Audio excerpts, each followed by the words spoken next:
momentum was I started getting all this media attention, then I put the painting on eBay on a 10-day auction, and it ended up auctioning off for $25,000, $25,200. That's so ironic and amazing. Yeah, and if because I were no, Glenn I am Beck, not, I'd be so mad. See, like, I'm not an anti-capitalist. I'm against crony capitalism, which I think is what we have going on right now. You know, price discovery, for example, is something that happens in free markets. Price discovery for what interest rates should be. But interest rates are a mandate by our central bank. You know, what should our interest rates really be? Well, so I thought putting it on eBay was a perfect way to find some price discovery surrounding this work. Invisible hand of the marketplace. Yeah, and I started the bidding off at $920, and it closed at $25,200. Mazel tov. So it was just rad, you know. Yeah. And it was outside of kind of the whole gallery sales, art magazines, you know, art MFA grad structure. Although, ironically, it probably is. I mean, in other words, the magazines, like such as the ones that I write for and others, there's obviously this idea that a review of any kind in an important art publication, even if it's a negative review, contributes to the market value of the work in that sort of way your press don't bother reading it kind of way. And so that actually is what happened, but in a much more sort of salient and germane way to your topic. Right. And you know, and so it's this sort of you know, this conceptual pretzel of you condemning something, you being seen to condemn something which is not exactly the same thing that you are condemning. This infuriating the very people who you would like to anger, their bully pulpit reaching so much farther than just yours could by itself, that you end up with the kind of success that, you know, no artist I know is going to post their review in Art Forum, put their picture on eBay, and have that happen. Yeah. Right? Yeah. But that's kind of the extreme of the same model that keeps the sort of art media, you know, in circulation within the art world. That's the idea of coverage. Yeah. But I'm sure it isn't what Glenn Beck intended. Probably not. Well, I just think he's misinformed, and his audience is misinformed if he thinks I'm anti-capitalist, you know. Like I said, I just think that this is a manipulated market, and it is wrought with fraud, provable fraud, and so that... Easy enough for people that went to art school to understand. Yeah, but part of what I think would tie this into, because we're having an art discussion about this, which is really neat, is that I think the stock market is a macrocosm of the art market. I mean, the blue chip New York art market is a racket, like the stock market is. Larry Gagosian is the head of the Fed.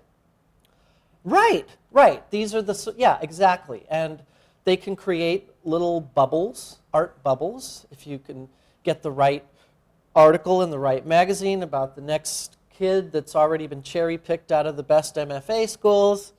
And it's kind of like Star Search. You know what I mean? So I think it's cool to get an article in the California section or the opinion page that's talking about art making a real statement. Politics, public affairs.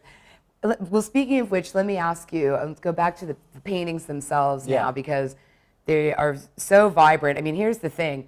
For one, I look at them and even though I realize that I'm seeing a structure burn, probably to the ground, they don't have a destructive or violent character to the images. They don't, first of all, there's no people. Right. There's no injuries. Nobody's noticing There's no human victims of this catastrophe. Yeah. It's pretty clear that it's you know, a creation of an imagination. Yeah, that makes it symbolic, sort of, you know. So how did it start? What was the first time this happened, and what precipitated it? Yeah, I mean, if I think back of just a number of pieces I've done over the last year and a half or so, there were some paintings that I did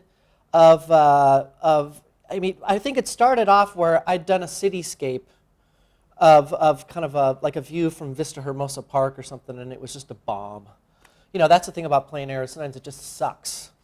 And so I think just out of being annoyed with it, I made one of the buildings, like the Citibank building, look like Towering Inferno. And then I probably ended up painting over it. But I thought it was a funny idea. And but then I started doing these paintings of buildings in LA, or like specifically going out to paint them with the burning fire, kind of like the Bank of America building that was in a Hive show. And then I started doing these sort of imaginary riot scenes, like that piece with the horse charge. And somehow all that came together with the plein air idea. Yeah. I mean, you were here during the Democratic National Convention and other things that have gone on. I mean, that scene may have been imaginary, but you've seen those you've seen those images on TV, and that's part of where they're bubbling up from. You know. But I mean, aesthetically, for example, all the horses in that are just totally ripped off from Degas drawings. So I thought that was kind of, get a little old master twist in there. I love the old master. No, you can tell because, I mean, we talked briefly a little bit ago about, you know, the roots in art history of things like, because it's a series with this kind of similarity, you know, automatically your mind goes to sort of like the haystacks, you know, at different times of day, or I don't remember, I'm so sorry, art historians in the audience, but I feel like it was an early Turner painting of the Great Fire of London, of the Parliament building, but it wasn't sort of close up. It was removed so that in the middle ground was a bridge crowded with spectators watching Parliament burn in the distance.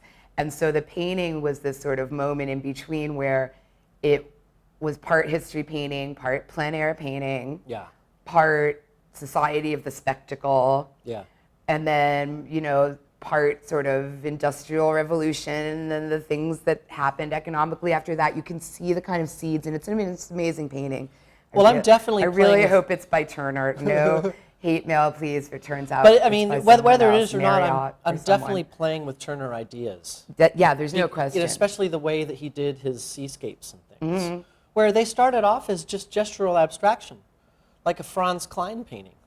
You know, and he'd do 10 of those canvases in one day as the sun was going down, and he wouldn't even know what he's doing. He would just create brush strokes and whatever and let them all dry, and then take one out that he'd done maybe 2 weeks ago and look at it upside down and go, oh, there's a wave. Okay, I'll put a little boat here. And, you know, so there's kind of that randomness, Zen, you know, aspect to it, and that whole Asian aesthetic has always been part of Impressionism. You know, directness. It's not about how long you work on something. Because like people will ask me, oh, well, how long did it take you to do that? And I'll say, 5 hours and 22 years.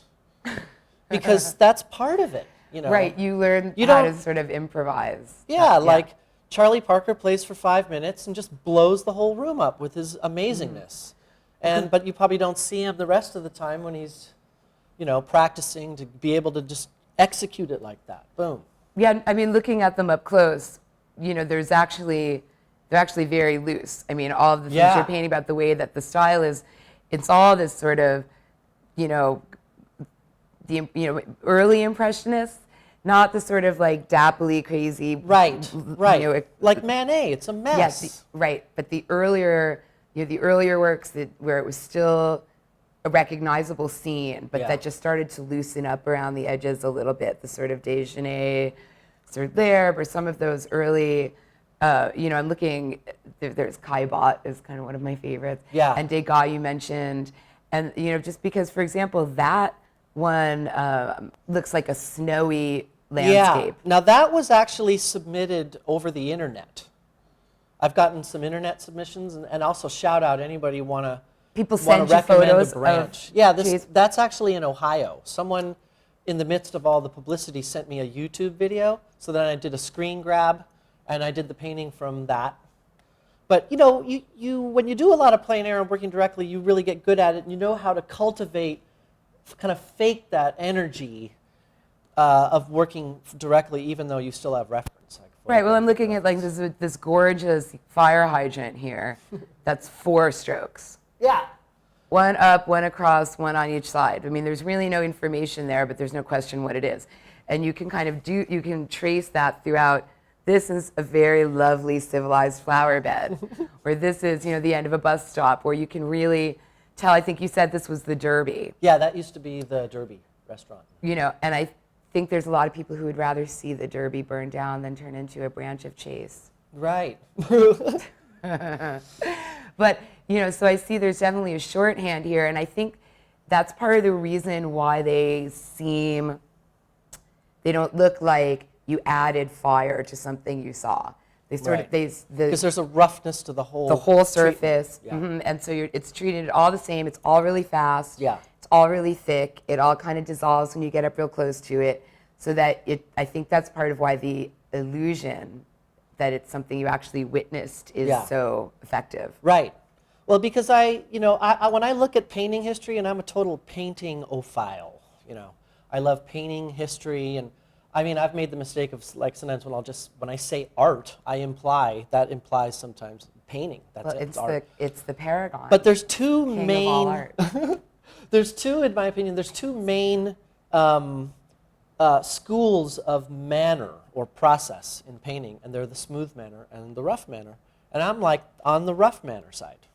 So that would include, let's say, Thibaut, Diebenkorn, Rembrandt, Titian. It would not include, Courbet. yeah, well, Courbet a little bit, but someone like Michelangelo or someone like Robert Williams. Right. Or, That's a good.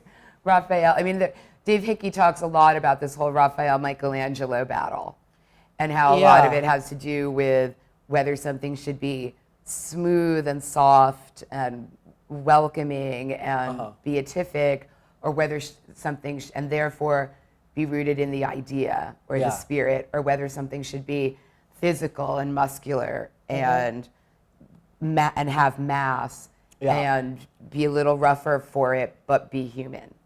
Yeah. And that's kind of where the roads diverge. That's Dave Hickey's idea, but I like it a lot. Interesting. See, I always see the big rivalry is between Michelangelo and Titian. For sure, and they were actually contemporaries. Like, there's quotes that they have of snarky quotes of them insulting each other. Like, Michelangelo's like, "Too bad they don't learn to draw in Venice," And then Titian was like, "Too bad your color sucks, and you're a boring painter. Yeah. Have fun."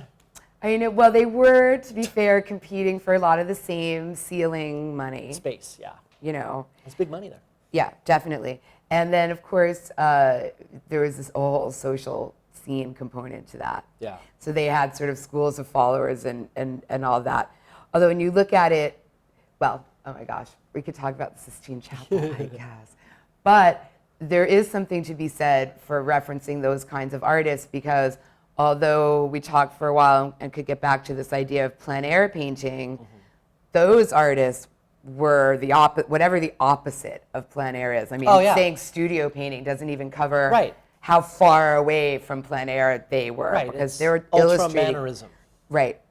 And in the service, oftentimes, of the establishment, whether that was making a member of the bourgeoisie or nobility happy with their grotto, or the chapel. Yeah. Like, there was a message, there was this kind of propaganda. None of it was particularly populist. Even the Michelangelo was maybe humanist, but it wasn't necessarily, sort of for the poor. Yeah. Whereas when you start to get into some of the Impressionist painters, a lot of it had to do with, Monet would paint that famous one of the veteran on crutches after the parade and be very gray. I mean, Impressionism wasn't always happy. Yeah. Sometimes Impressionism got got at the grittier, darker. Yeah. And so there was a little bit more of a political sort of those were contretemps. political times. Yes. I mean. So maybe you could talk about that sort of aspect of it. Well, yeah, maybe the outsider kind of painter is always the one that just sort of like gets mad at the politics too. I mean, I ultimately don't think of myself as a political artist. I mean, deep down at the very bottom,